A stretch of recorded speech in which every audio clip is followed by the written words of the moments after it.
Now we're good. All right. So people will start popping in just a second. Just relax, chill. Jack's got a great vibe in his studio. I like that. I was just thinking about that too. I love those lights in the back. Oh, could Yeah. y'all not hear me that whole time? There we go. No. Now we can. Now we can. Yeah, bro, vibe is like my job, you know? That's like my career. I've got a vibe. Nice, nice. I got a bunch of the Mackie gear because Mackie was a sponsor in the 1 week notice. So I figure I might as well just show him some extra love by putting them in the podcast going forward, stuff like that. Since I don't really have anything in the back of this room anyway, why not show him some extra love? It's all good.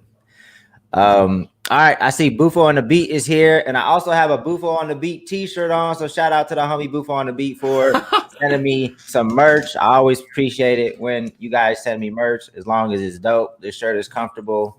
I'm not sure what the frog represents, Bufo. We got to talk about that. I'm just not sure, but I'll rock it. It's all good. It's all love. But I'm going to introduce our guest in just a second. Just waiting for a few more people to pop in. Today is going to be packed full of gems.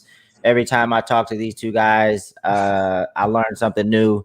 So I know for a fact, since we got them here for the next 45 minutes to an hour, it's going to be a lot of gems shared. So I'm excited for this one. Let me see who's up in here. Oh, hold on. I got to sneeze real quick. Woo. Let's see.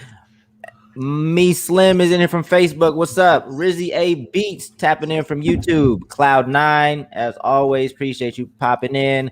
Rock 5, another familiar name that's always in here. Fat Wave Beats, what's going on? Eighth Life, what up?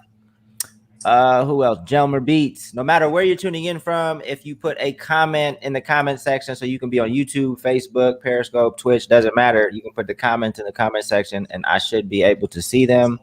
We'll have a dope question and answer session at the end of my brief interview. I want to give you guys as many opportunities as possible to ask your own questions, to cover the stuff that maybe I don't cover. But let's jump into this. Today, I met Shwan on Clubhouse a few months back. Actually, time is weird these days. I don't know how long it was ago, but it was in the golden era of the Clubhouse days. I met Shwan, and then I learned about his artist Jack. So welcome to the show. Thank you guys for being here. Our pleasure. Thank you for having us. Yeah, for real. And before we jump, because I really want to jump straight in it, but I want to give you guys an opportunity to just introduce yourselves, just a brief background, and then we're just going to talk about how you guys have been killing the game. 100,000 comments plus on a single TikTok post. I want to talk about all that, but Jack, feel free to start, and then Shwan, a little brief intro about yourselves. What's up, y'all? I'm Jack B, singer, rapper, prolific, crazy creator. I like making things to scare people. So back when nobody that knew who I was, I had the #1 independent album on the East Coast. Following that, I went super viral on TikTok, and in a month had like 600,000 videos to my song. And then most recently, I did a world's first where we set up an actual billboard truck that is showing my fans' comments in real time to the world so that they can be famous too. And just to be sure, like, you are not an industry plant. There's no weird connection. There's no bro. I wish there's no Illuminati. There's no anything. It's like purely independent. Is that correct? Bingo. I wish I was a record label plant. A year or two ago, I wish someone would have cut me a check. Now we're doing it independent. Now we're doing the craziest stunts anybody's ever seen. Dope. And the man that's helping power a lot of this as well, the mind behind a lot of these ideas. I just love the chemistry that you guys because both you guys contribute to just the awesomeness that you guys are creating. Shwan, I don't even know your last name, but Shwan, cool as shit. Shwan, let everybody know who you are and a little bit about your background. For sure, yeah. I'm Shwan. I'm Jack's manager, also just a strategist trying to help my friends make it in this world. And like Jack said, we're pulling world's firsts, and we wish we had that industry love like way back when. But dude, it's so fun now. So yeah, we met on Clubhouse, you and I, Dame, months back, and it just feels like a blur ever since. You've been showing us hella love, and you had pointed it out early on. Just watch what these two do this year, and I'd saved that message of yours, and right here we are. Like a week into this release, like couldn't have said it better. Yeah, no, it's not hard. I don't consider myself any type of fortune teller or anything like that. When you see some of the groundswell, when you see some of the metrics starting to be put on the board, when you hear some of the ideas that you guys have, again, the chemistry that you have and the team that you're building, like those, that is the formula for success. So if and when I see that, it's like, oh, that's a no-brainer. If you were a stock, I would, invest in that, right? So let's talk most recently about the stunt that you guys pulled with the billboard. Talk about how that idea came to be, how you executed it, and then what the results were from that. Well, I guess just to jump in on it, on top of being a musician, I have a background as like a game designer. I've always been particularly fascinated with like interactive experiences that all people can be a part of. And I guess that naturally, some people have said I have a knack for marketing. I think really I just have a knack for showmanship. I have a knack for creating gamified experiences. So I had to step away from social media for a while for reasons I haven't gone into super publicly yet, but I kept thinking like, how do I come back? How do I do something that like blows people's minds and it's not just about me? So we were kicking around like, what if we got a billboard? What if we did like this trip here? What if we did blah, blah, blah, blah, blah, blah. And then it finally came to us. It's like, wait a second. What if it's not about me? What if we make my fans famous for a day? So we had to code our own program. We had to build out like a truck. We had to put together equipment that nobody has ever put together before on this app so that in real time, people's comments could come to this truck, get shown to the world for a second, and then go away. The original inspiration was this thing on Twitch called Twitch Plays Pokemon, where 50,000 people were controlling Pokemon all at the same time through chat. And there's theater in that. There's drama in that. And knowing that if you comment hard enough, you might get control for a second, I was like, let's capture that chaos and then let's put it on display for the world. That's super dope. So what were some of the results from that? Like, how many comments did you guys see? Was it something that you felt like you'd want to do again? How would you do it different? Stuff like that. Yeah. Real quick, yeah, I'll give you the metrics, Jack, if you wanted, because we talked about this earlier. In the past week of us posting, we've done, I think, like 6 videos uploaded, over 5 million views, damn near 500,000 comments. I think we're at 480 something thousand comments generated in new videos. But what Jack showed me in his metrics today was that, like all of his old stuff, his old content starts going like pretty viral once your new stuff comes out. And I think I saw this thing with Spotify. Every time you make a release, your catalog gets like a 15% bump in streams. So that's what happened. And he did over 500,000 comments in the past 7 days. It's not even like since his release, just in the past 7 days alone, like it's been just growing every single day. So that's the metric side. But Jack, I feel like you'd be the most articulate in what is part 2. Yeah, I would love to be articulate on that. Also, shout out to all the B team in chat. I see I just did another live stream and a bunch of my fans hopped in here. I see y'all. I love you.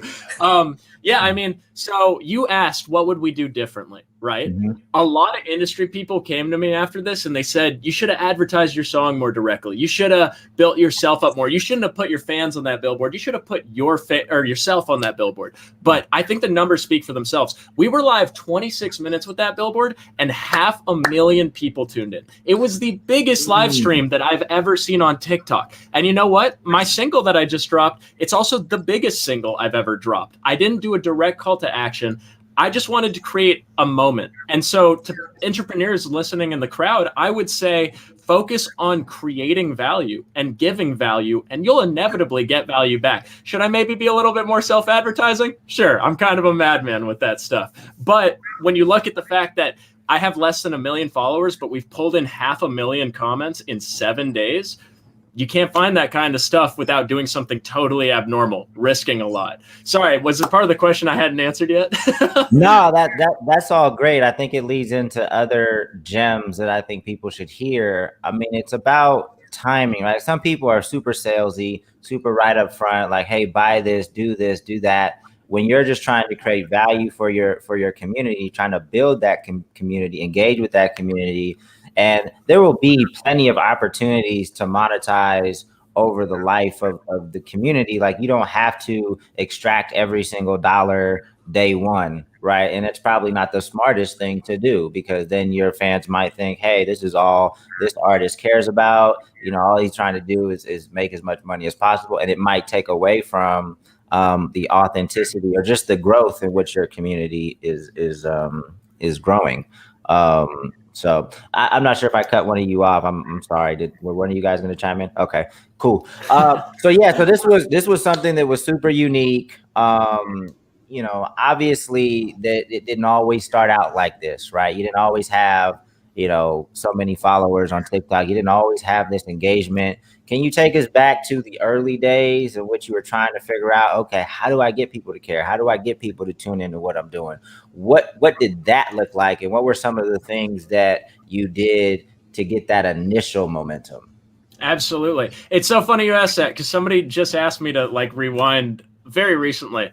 And it brought me back. I had to think about it because I hadn't thought about it in a while. I come from trying all sorts of stuff all over the music industry. I did, it was a lot of elbow grease, right? I released singles and I would send 300 emails to 300 different blogs, each handcrafted. I would go and do shows where like people would try to beat me up in the crowd. Like I've tried it all. And you know, it's been a battle tested path, right? We've been all over. And you know where I really saw things change was when, rather than worry about like very specific pieces of advice that like other people had given me, I tried to focus on the stuff that had become like genuinely exhilarating to me, right? I started doing this daily live stream on my Instagram. I called it the Cozy Stream. It was a little joke stream where I would read people bedtime stories and I would have drawing competitions with people and I would let people come in and talk to me in front of everybody.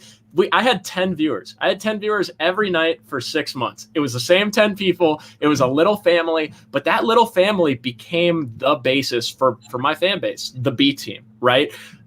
It was scary doing those live streams. Every night I thought like, how am I going to be exciting? How am I going to be fun? But I feel like that scariness, that fear is an indicator that you're going the right direction. I kept using that to guide my decisions going forward from there. I had no fans at the time, but I thought to myself, if I make a whole album, if I put out a clothing line, maybe I could get it on the Billboard charts. It scared me to death. I didn't sleep for 3 months, but we pulled it off. Right. Following that from there, when I started doing shows all over the country and I was like, will people show up? Do I even know how to do live shows? Pulled it off, made an impact because it was something scary and outside the box.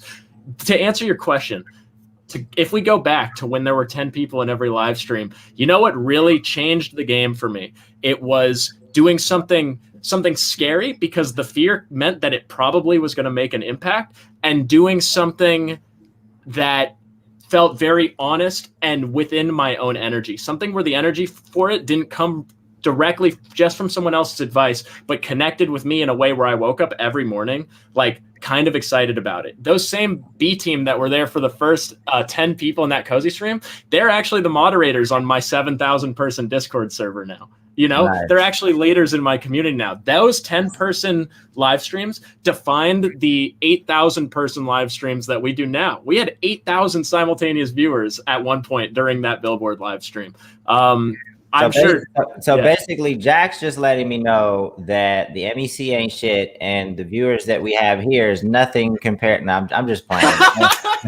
The MEC, like we're like with our, I feel like the MEC, like the viewers that are watching this, is kind of like our first 10 watching the Cozy live stream. Like these people are really tapped into what we're doing.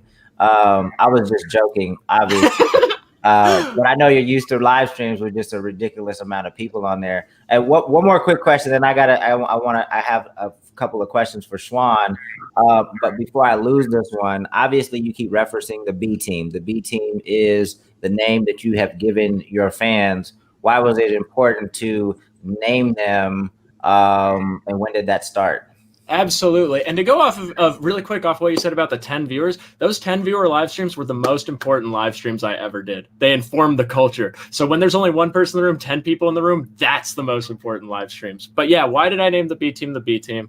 I'm Jack B. I was a very lost kid, like mental health wise. I didn't know myself. And long story short, music helped me find myself. I didn't show my music to anyone for 6 years. I made a song a day for 6.5 years, 3,000 songs, didn't show anybody. And then one day I thought, you know, the same way that other people's music like kind of saved my life, maybe if I put some out, I could affect someone else's life. I could affect somebody positively. And so the B team actually initially wasn't necessarily my idea. It was, I started doing those live streams and people hopped in the room. They said, this group needs a name. This group needs a name. People started pitching names. And I threw out the B team because I was like, it's not the A team. We're not necessarily like the top of the world. We don't have it all together. We're misfits. We're lonely kids. We're outsiders. We're people trying to find themselves, trying to be themselves. And it's a family. To me, making music was about myself, but sharing music was about other people. And so I needed that group of people to have a name, to have a group, because I wanted them to have a family. And that's how it all kind of came together.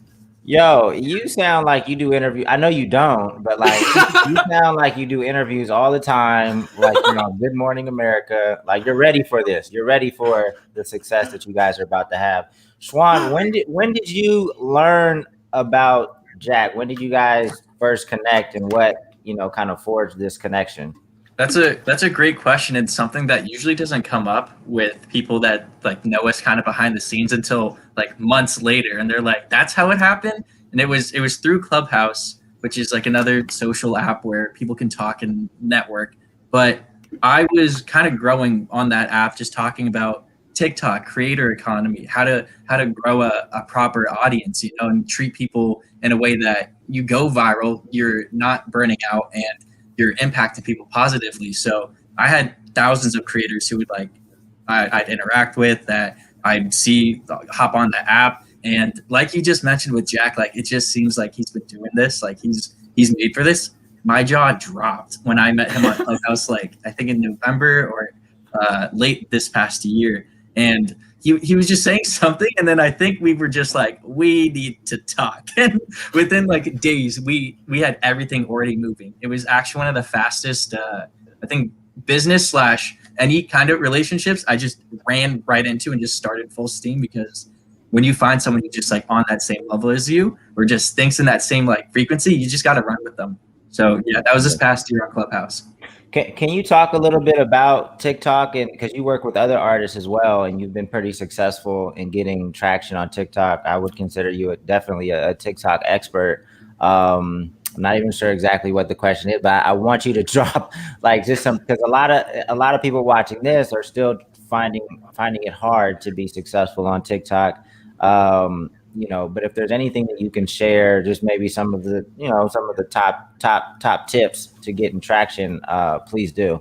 I'll say this, and it's crazy that some of the best advice is the stuff that goes over people's heads, because it just seems like yeah, right. But when you actually listen to creators who have tens of millions of followers, when you like have conversations with them, they're going to say exactly what Jack B said.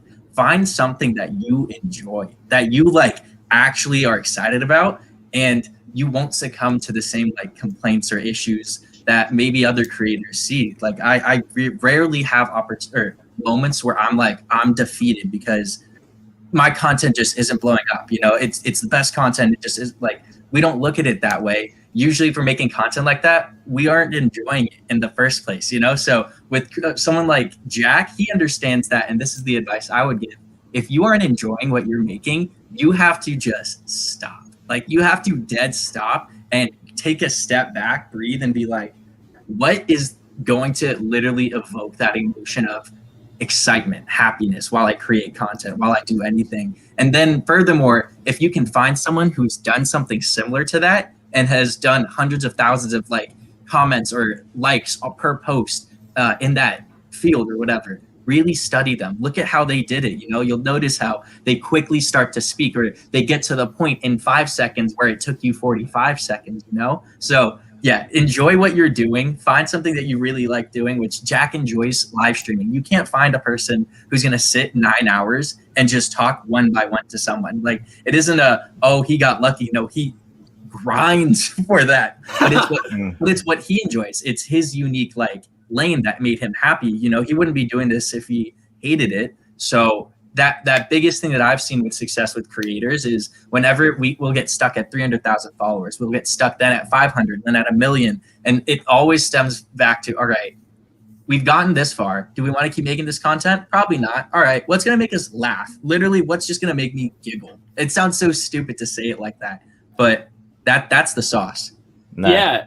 if I could go off of that really quick, this probably sounds like cliche advice. And I feel like a lot of times when I say it at seminars or in rooms, people discredit it because it sounds like cliche advice, like Shwan was touching on. But everyone listen, just open your mind for 1 second and think hard about these words. If you make a video and it really makes you laugh, like gut laugh, it's a good video. It's going to do well. If you want to do something on live stream and the idea scares you, it's going to scare the viewers too. And they're going to have to tell a friend about it. Listen to your feelings, man. So many times we've seen all these articles like on TikTok, you have to post daily. On TikTok, you have to use these hashtags, 5 to 7 hashtags, this time to this time, blah, blah, blah, blah, blah. I've never used a hashtag in my life. I went away for 6 months and came back, and it was the biggest video I'd ever made in my life with no announcement and no lead up. If something seems fun to you, that's why TikTok is such an interesting platform. There's room for humanity. Right. No, I think that's crucial. There was the comments went up, and I wanted to get this comment because it was something that I can definitely agree with. Yes, it's XPLR Girl Trap House said, I can see the happiness in their faces. It makes me happy. Now, like, you guys have matching energy that I don't really think I've ever seen in an artist management combo. And it's very positive. And you guys are always smiling when I see you, but I know that the work you're putting, and maybe you're smiling even when you're putting in all this work, but I know that it's been hours and hours and days. Can you just talk about the amount of hours that goes into creating what you guys are creating? Yeah, I absolutely, I'm sure Shwan has a lot to say about this too. I mean, look at the billboard truck that we put up, right? That first video that we put up is 9 seconds long, but to make that happen, I think we spent like 10 practically sleepless days putting it together. I sourced mobile routers that had no limit on data that you cannot buy anywhere except for like a secret underground market. I sourced a dear friend of mine who knew how to code the billboard truck. We had to find contacts at TikTok to tell us we were allowed to do it because we realized that it was technically against the rules of TikTok. Me and Shwan, we might not get to smile all the time because we work so hard and so sleeplessly. I had 7 people sleeping in my house for the 4 nights before that billboard truck thing just to pull it off. That's how it is with this stuff, right?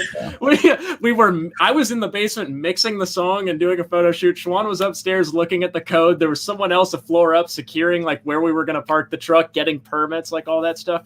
But I think that me and Shwan are so giggly and so smiley because of the end result, because we believe so much in it, because even when you're tired, even when you've had the blood, shed, and tears, literally all 3. I nearly had a heat stroke doing that live stream, actually. I kind of passed out afterwards. So the blood, sweat, and tears, right? But you get through all of that, and that's at the core of life and humanity and what's it all about. And I think that's where this bubbly smile comes from.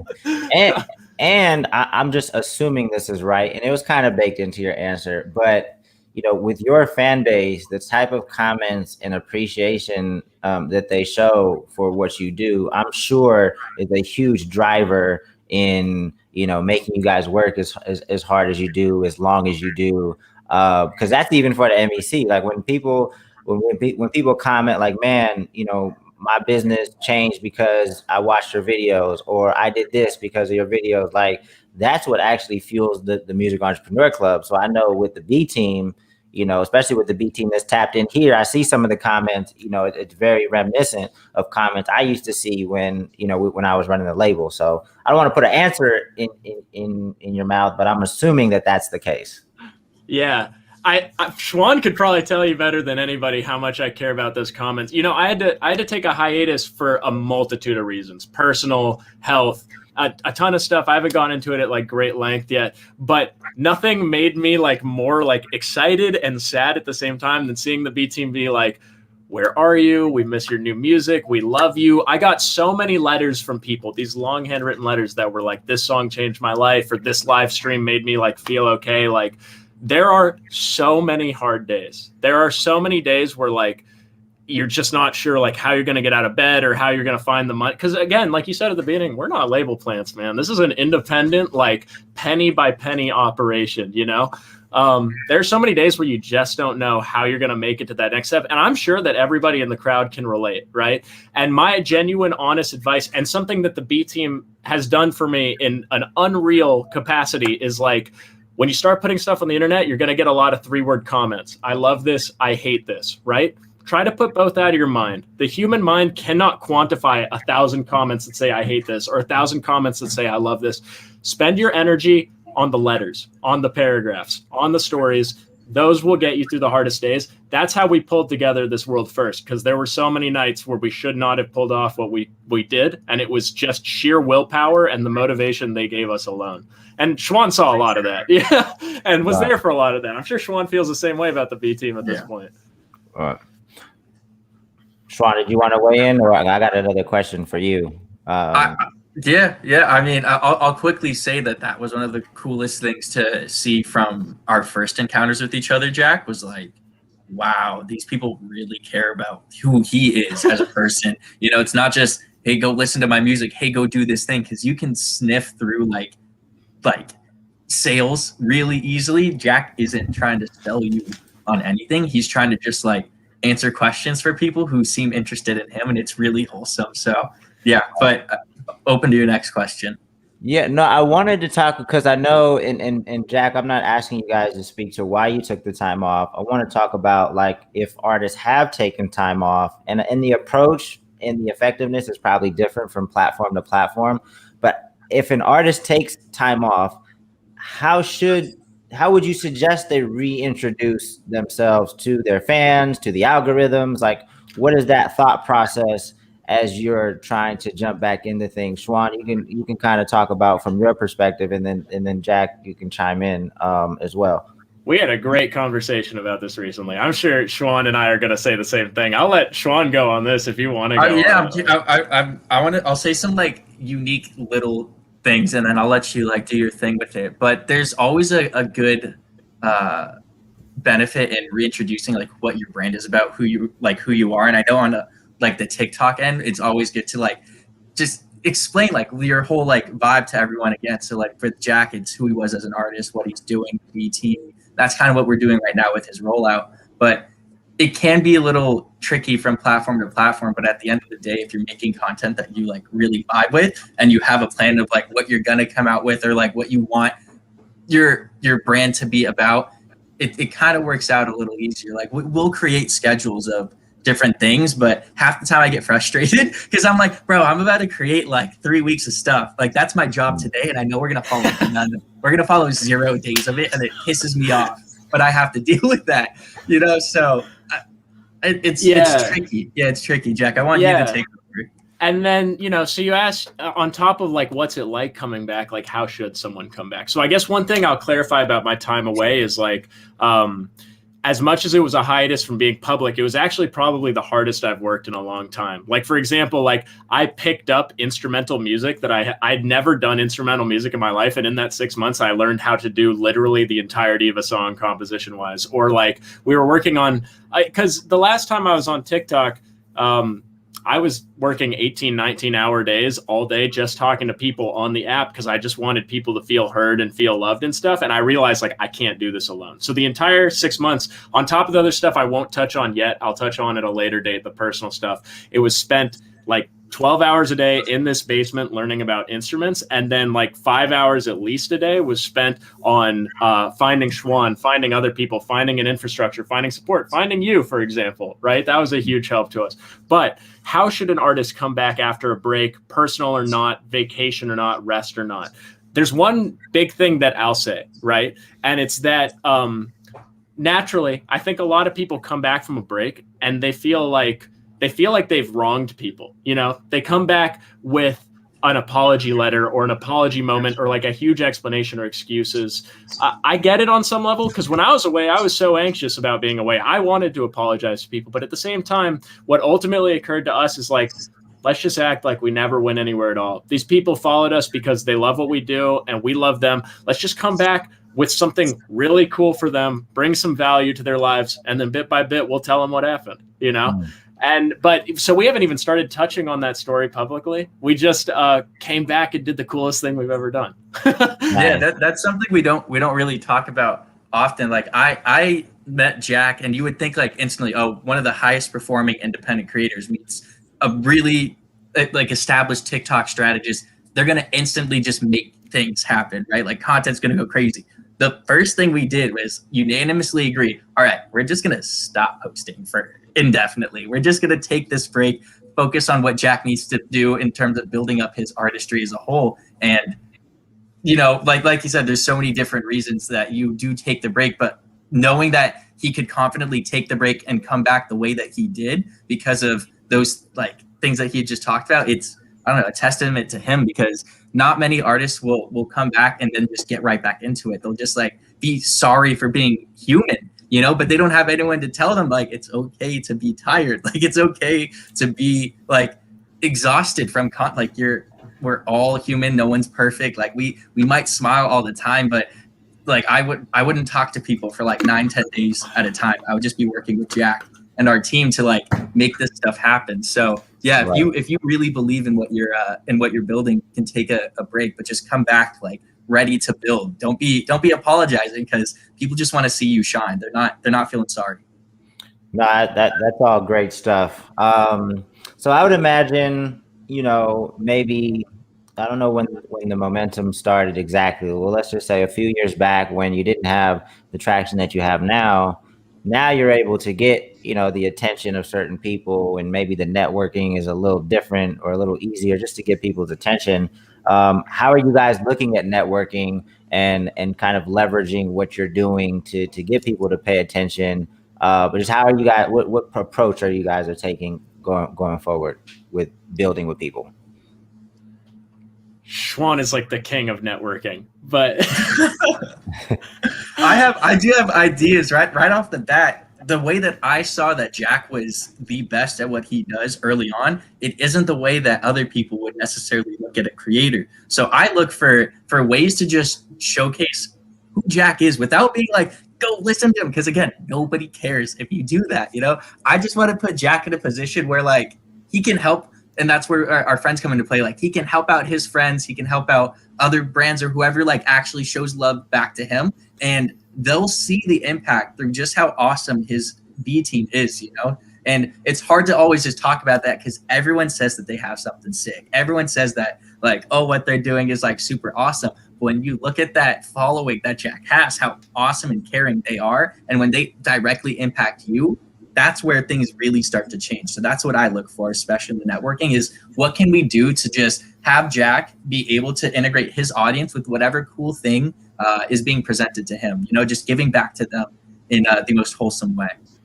Yeah, that and specifically about networking when you don't have like something to show for it to grab people's attention, right? Back before I had like the Billboard charting album or any of that stuff, like kind of the same way that I approach like doing big stunts about like creating value and all of that was kind of how I approach networking, because it's so hard at times to reach out to people and be like, check out this song, like it's dope, or check out me, I'm dope. Like it's a kind of a luck thing then on whether or not they click the link, right? My first networking that I ever did was found by like introducing value to people. So I heard about a studio where a friend of mine was working, and I showed up and I just tried to help people write songs. I didn't play them anything of mine. I just tried to show them like what I could do, or I would help them mix what they were doing, or people would come to me for marketing advice, or people would come to me about like technical stuff because I was in computer science and game design and all that stuff. And by adding value, then eventually a conversation would kind of come out of that about like, hey, check out this thing. We should collaborate in like this capacity, right? And then even further past that in the future, even now when I have some things to show for my work, I still kind of take that approach, right? So like I can open some doors by saying I've got a Billboard charting album, or I've got this many followers, or I've got this many streams, et cetera, et cetera. But oftentimes it's like a good friend of mine who's like 10 times bigger of a musician than I am. He started talking about how he wanted to start a Discord server. And I said, hey, dude, come talk to my 2 lead moderators. They'll teach you everything, right? Just so that later down the line, if he wants to talk more, he just knows like I'm here for him, right? When we had the Billboard truck, we didn't do any like specific collabs or anything where people had to shut us out, but we just asked people like, hey, do you want us to throw up your face on the Billboard truck for 30 seconds, take a picture, send it to you? You know, we have found a lot of networking success by being a loving member of the community. You know, you get out of it what you put into it is kind of my rule of thumb. Yeah, and if I could just share from my perspective, why I was so excited when I met you. I think number one, people can feel even the energy just on this call, just of being super positive. Don't get me wrong, like the metrics. When I saw like the metrics and the things that you guys were doing, I was like, okay, they have something here. But then I would hear Shwan talk in clubhouse rooms, and I would just listen. But okay, this guy's super insightful. He knows what he's talking about. And then when the two of you got on the phone and we talked about the actual plan that you guys had going forward. So all of these things start to build on each other. And it's like, not only do I feel like I can do something for you, but for the people that I connect you with, I know that it's going to be beneficial for them as well. So if I connect you with, a solid merch company, if you guys sell a shitload of merch, it benefits you, but then the continued business benefits them. If I connect you with somebody that could mix and master your records, it's going to help them.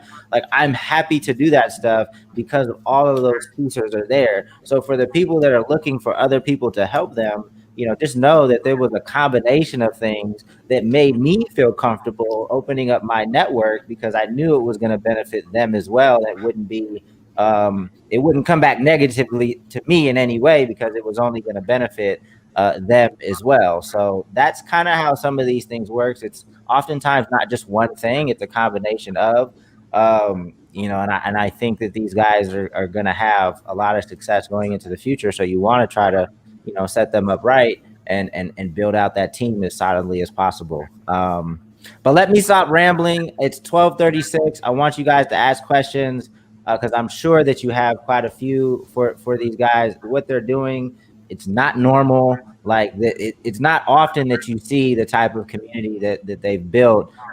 There's not a ton of people doing this. So I want to give you guys an opportunity to ask questions. So no matter if you're on YouTube, Facebook, Periscope, Twitch, if you put your questions in the comments, we'll try to answer as many of them as possible.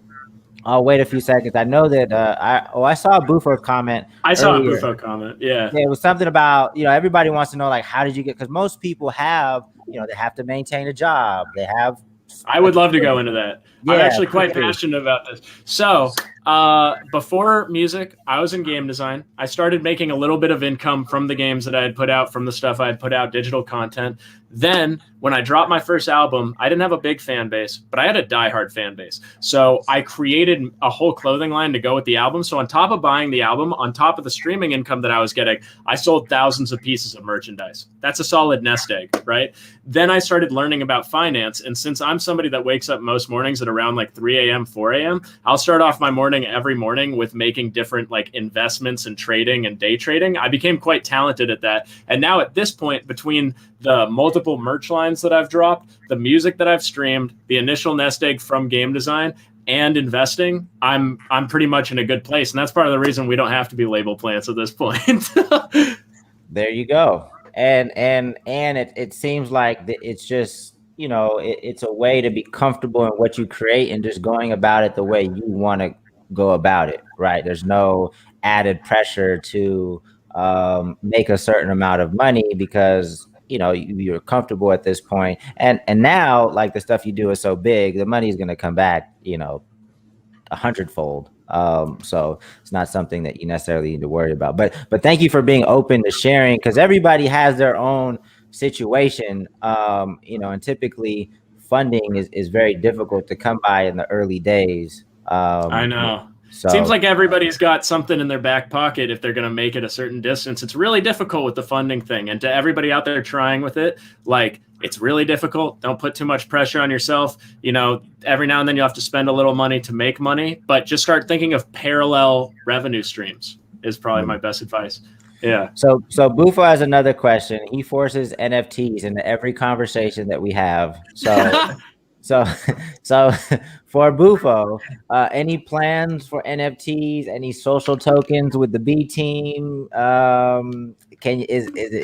If you don't want to share, that's fine. But anything in that world, let us know what you're comfortable. Jack, what you feeling?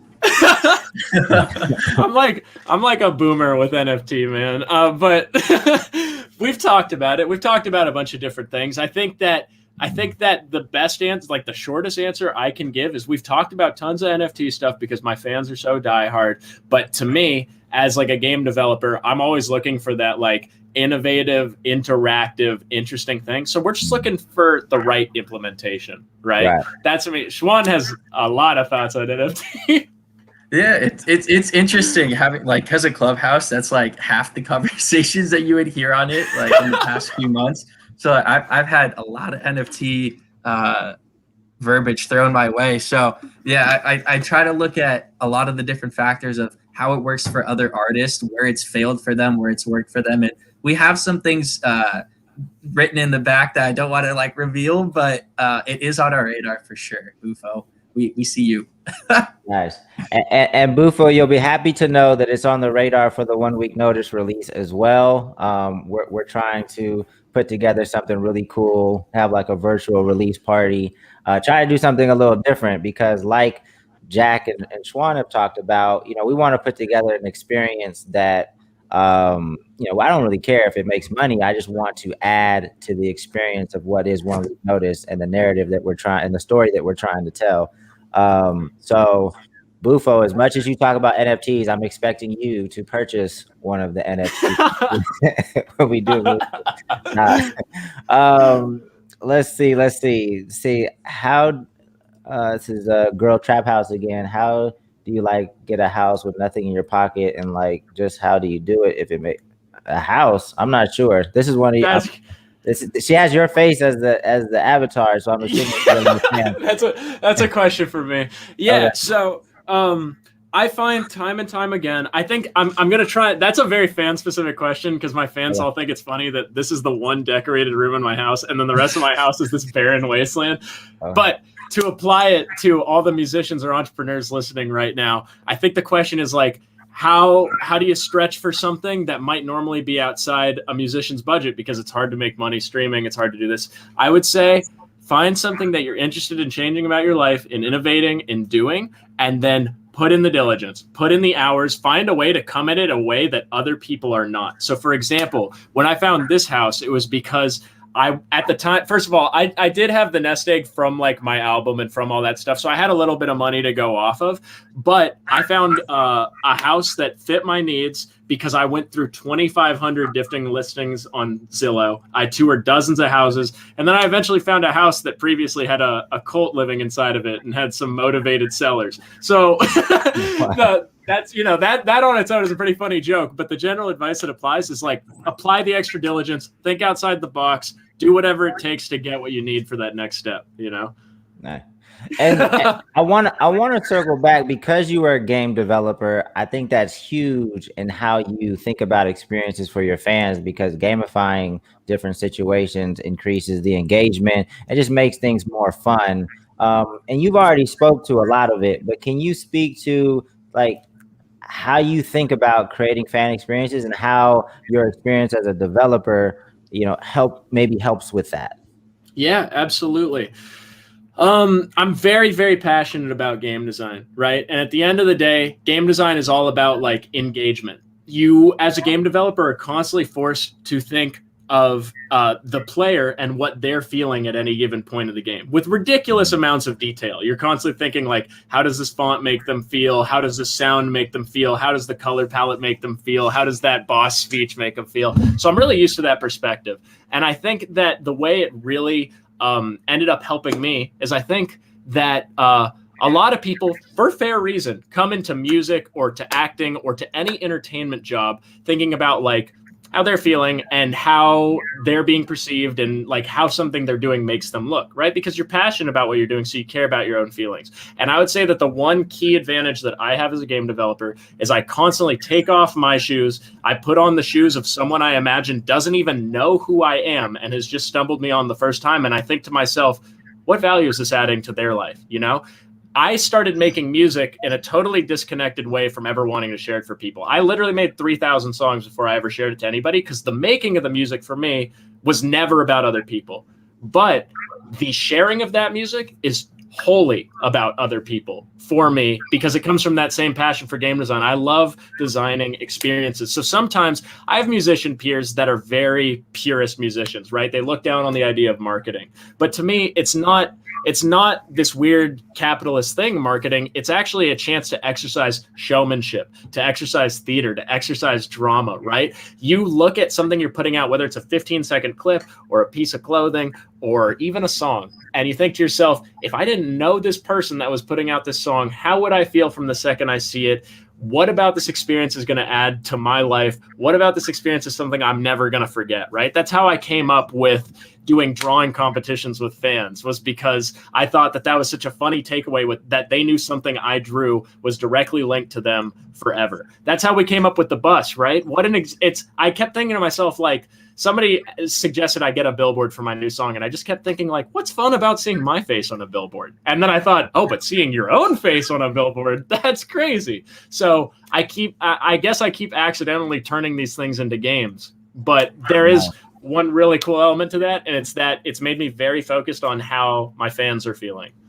Nice. And I think why we work so well is that Jack understands it on such a vast level, how to evoke emotion from a who is this person who doesn't know me and how are they going to act perspective. And that's also what I kind of position myself as when I'm working with someone or in the midst of someone as like awesome as Jack. It's like, how is his brand going to be shown to someone who's like new to this? Like, how are we going to make sure that when someone scrolls onto his video, specifically, like maybe they're doing something in the background while they're scrolling, but what's going to catch their eye enough so that they feel something, whether it's like happiness, whether it's like a curiosity, like what is that like millisecond emotion we're going to evoke in them that's going to make them want to maybe look a little bit more? And when they look a little bit more, what does that mean? Are they going to run to the comments? If they run to the comment section, are we going to have stuff already written there, right? Are we anticipating that and writing things so that when they land there, they know where to go next, if they just care enough about the brand?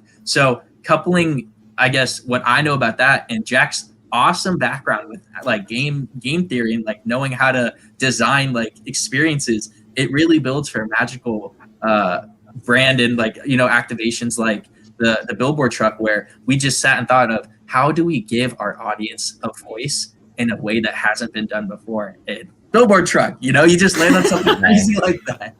Nice.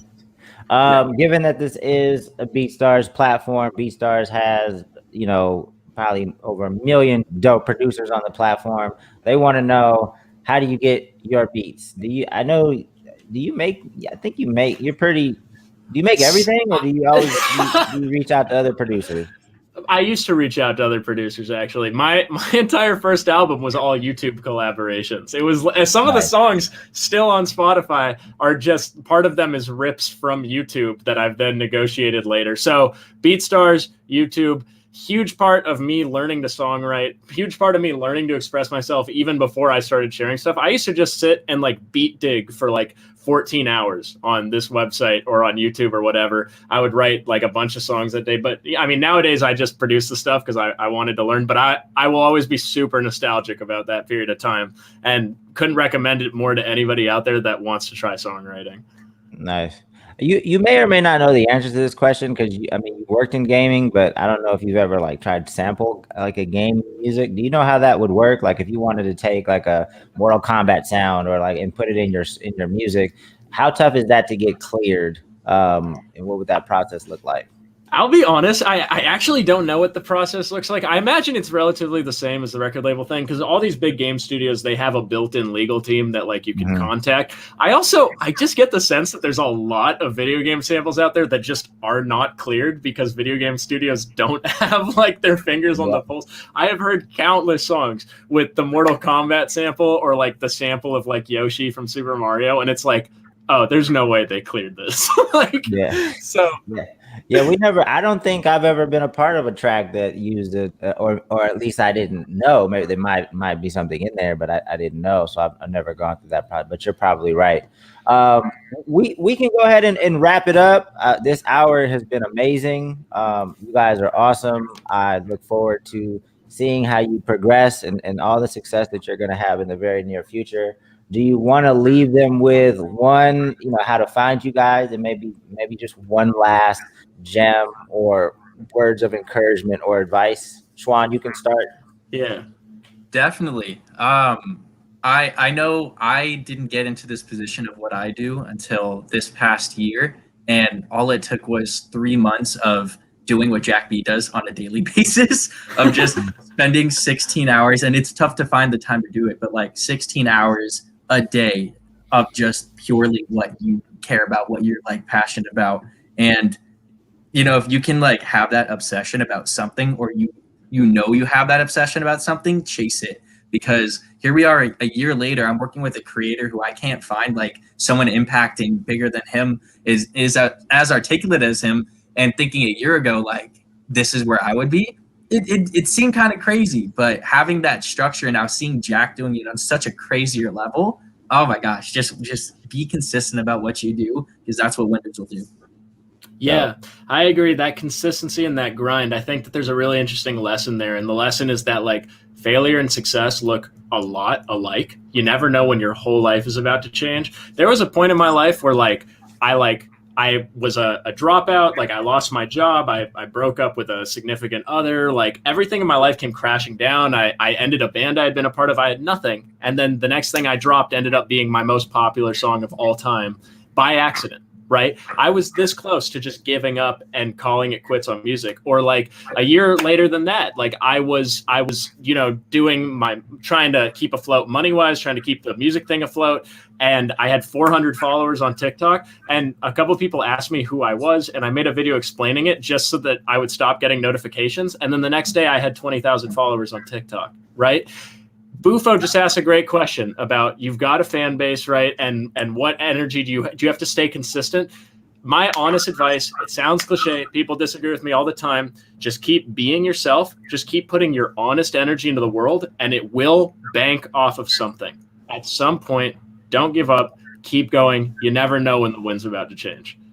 Right. That is the biggest thing. It's always at the 99%. Like when everything seems like it's gonna maybe go to trash or like explode or fit. That is where you are defined as a person who will succeed, or a literal person. Like I don't want to say failure because it's super harsh to say that. You can always try again, and you'll try again with more knowledge and do better the next time. But it's when everything seems like it's about to go to trash and you've made it all the way there.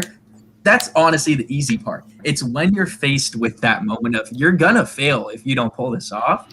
That's where you are defined, So Yeah. like with Jack, I didn't get the venue secured because we had our billboard truck parked for a bit so that he could like live stream secured, and make sure connection was fine. But I didn't have that venue secured until like 11:45 p.m. at night, the day before the event. So it was like, I don't know what we would have done, to be honest. Yeah. Like,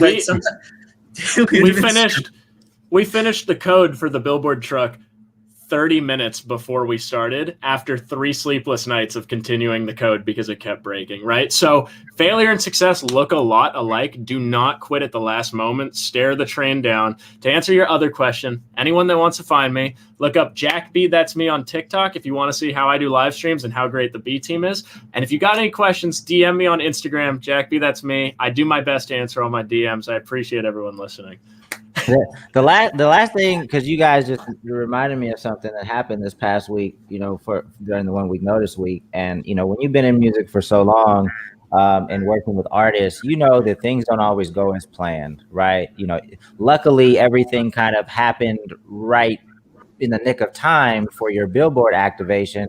But sometimes things don't go as planned. You don't get a permit, or something happens. It doesn't go as planned. And you learn over time how to deal with certain issues, call audibles, adjust to still make things work. Now, people that know my history know that I'm used to dealing with a lot bigger issues, right? So like my tolerance level for it, or just like my perception of like certain issues.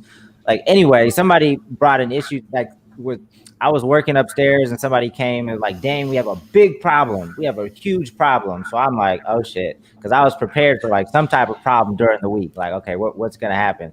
They were just like, "Oh, something's not working, and we have to wait 2 hours." I was like, "That's it?" Like I thought you were gonna tell me somebody like fell off the roof of the house, like something crazy. So I mean, you learn over time to just like deal with certain issues, because especially when you're setting things up as intricate as you guys are, like there's gonna be issues, and hopefully with proper planning, you can mitigate most of those issues and stop anything from happening. But you kind of just have to go with the flow and adjust, be flexible.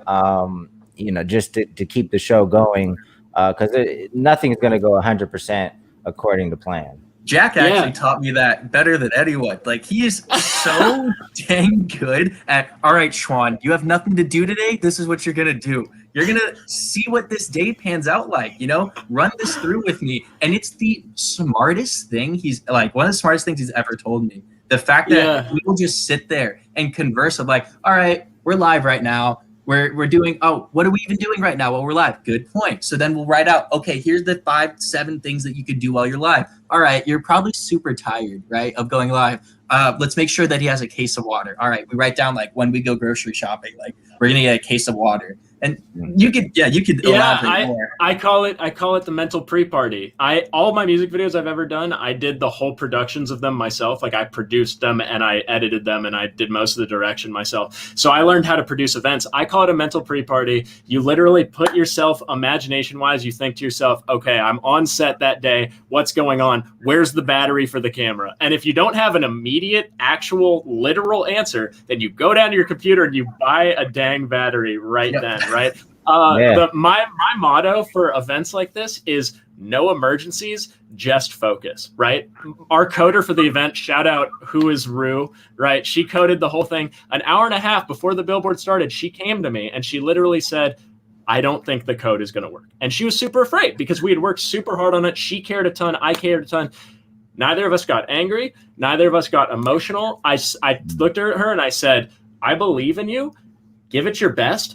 And believe in this team, because if the code works or it doesn't work, when the time comes for us to go live, we will have figured out something we're going to do on the live stream. So don't even think about failure, only think about trying. And that's the one thing, like you were saying about the 1 week notice, right? It's just in the moment, bring the problem, let's talk it out, let's try, but have so much faith in your team that success or failure, you're just going to move forward anyways, Yeah, the communication is crucial. Well, thanks, fellas. Like I said, man, I'm glad that I got to know you guys. I look forward to continuing to build with you guys and see what you guys do.